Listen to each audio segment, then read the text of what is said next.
Educational Information and Communication Technology presents Educational Satellite Television Programs.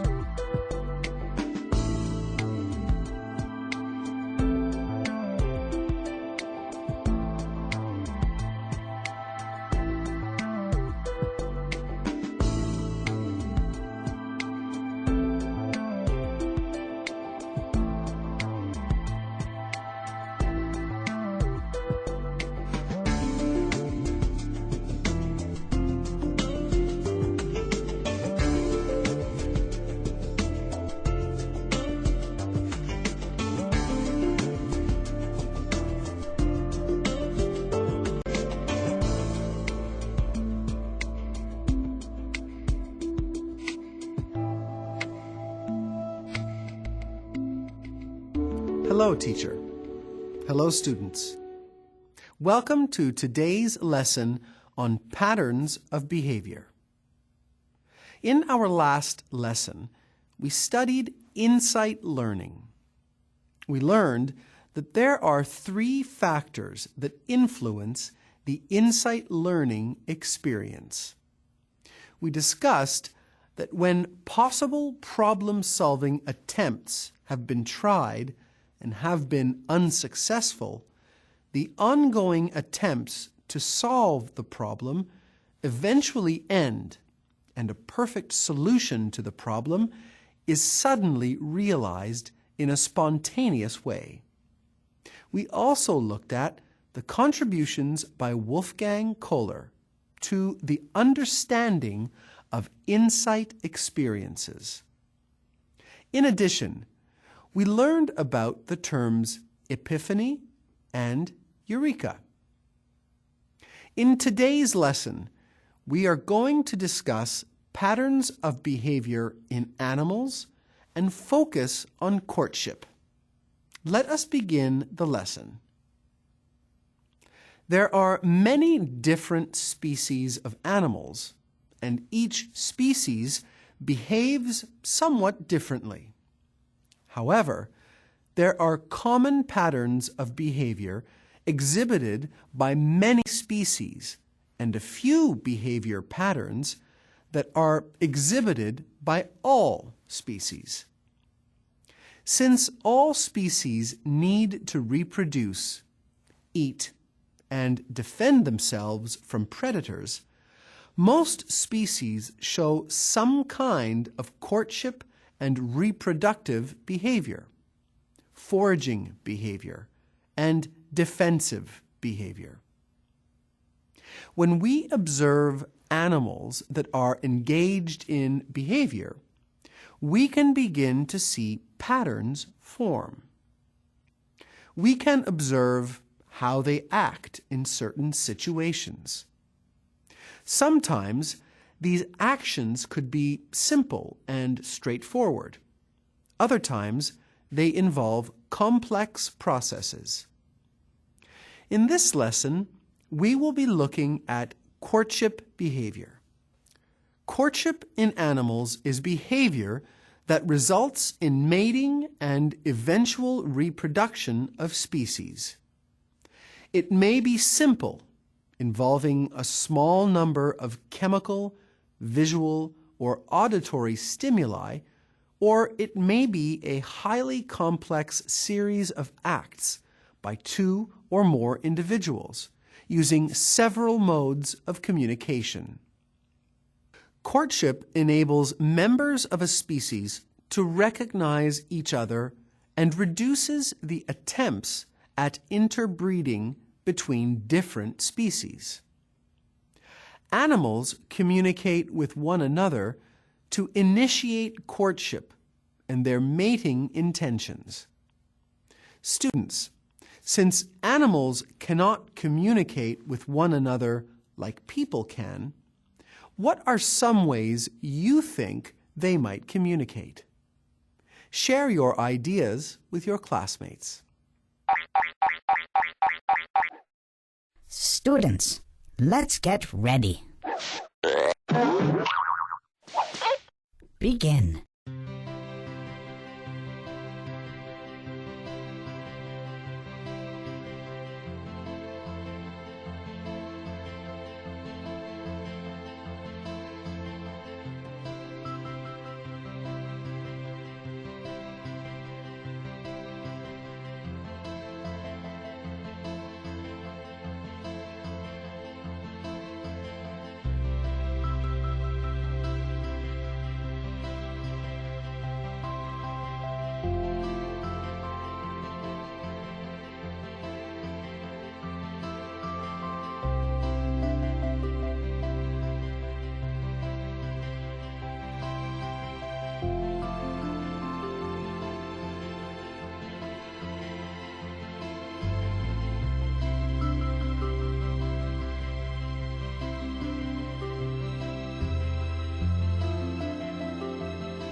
Time's up.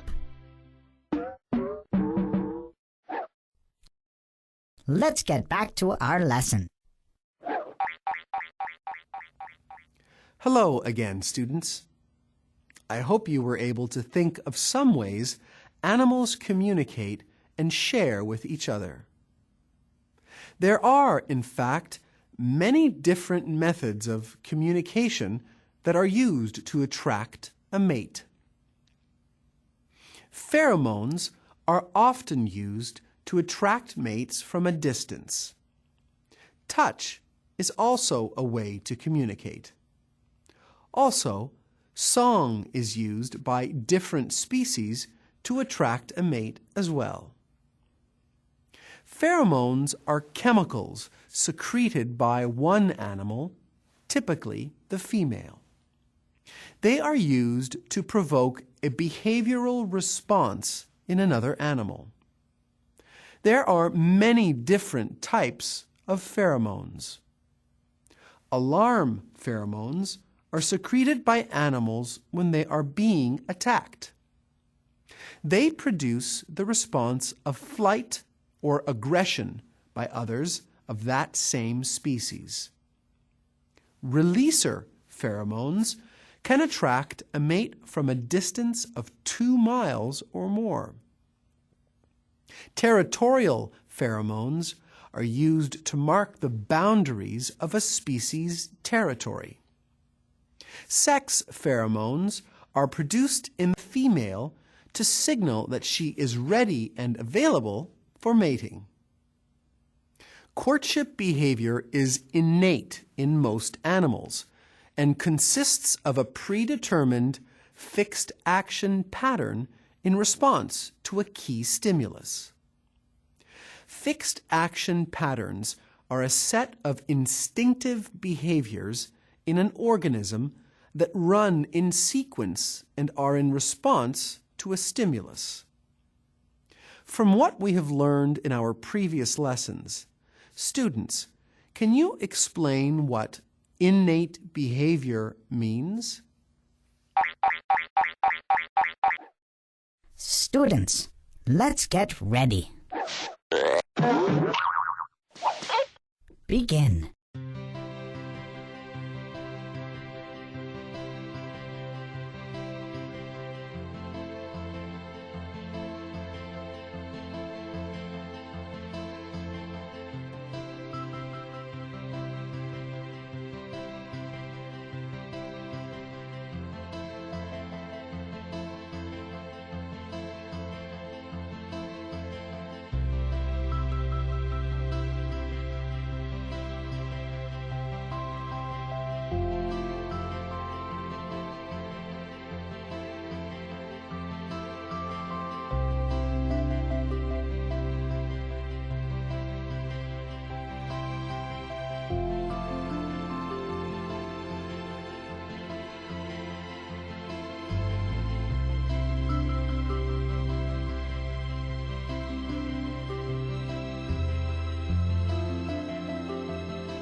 Time's up! Let's get back to our lesson. Welcome back, students. If you said that innate behaviors are behaviors that a species is born with and does not have to learn, then you answered correctly. Let us continue on with the lesson. Although the courtship behavior is innate, there are often complex behaviors with a fixed or constant pattern of action in one animal serving as a stimulus for the fixed action pattern in the other animal. The interaction of the two individuals' fixed action patterns continues until courtship is successful or until one of the individuals tires. In this video of bowerbirds, we can see an example of courtship behavior. The male bowerbird is making itself known to the female bowerbird by making gestures, moving in a certain way, and making noises. These behaviors are called display behaviors and are considered to be the fixed action pattern of the male bowerbird. The female bowerbird is also exhibiting her fixed action patterns by watching the male bird and ruffling her feathers. As we saw, animals display themselves and act in a way to show their willingness to mate, attract a partner, and, in some instances, warn off a rival. Let us watch another video clip of birds courting to see how these behaviors and fixed action patterns can differ from species to species. As we can see, different species of birds engage in various behaviors and patterns of fixed actions to attract a mate.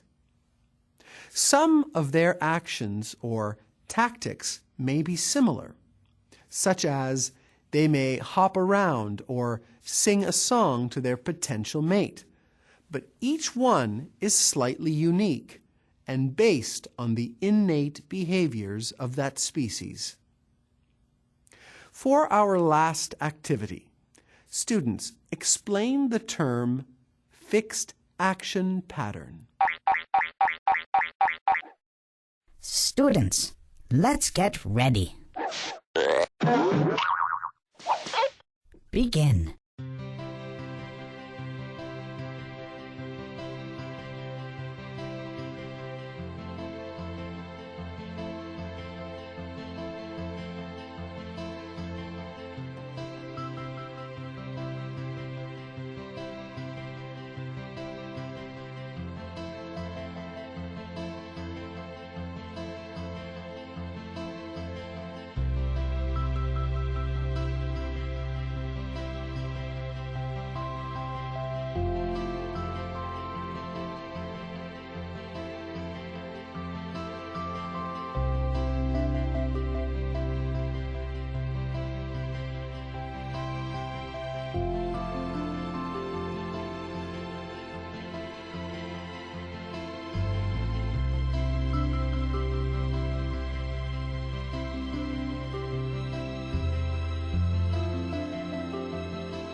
Time's up! Let's get back to our lesson. Welcome back, students. If you said that fixed patterns are a set of instinctive behaviors in an organism that run in sequence and are in response to stimulus, then you answered correctly. Great work, students. You must really be paying attention today. We have reached the end of our lesson for today, students. We have learned about patterns of behavior in animals, and we have also learned about courtship behaviors. We found out that animals can communicate with each other through pheromones, touch, or through song. We also saw some examples of the courtship behaviors in different species of birds. Until next time, thank you, teacher. Thank you, students.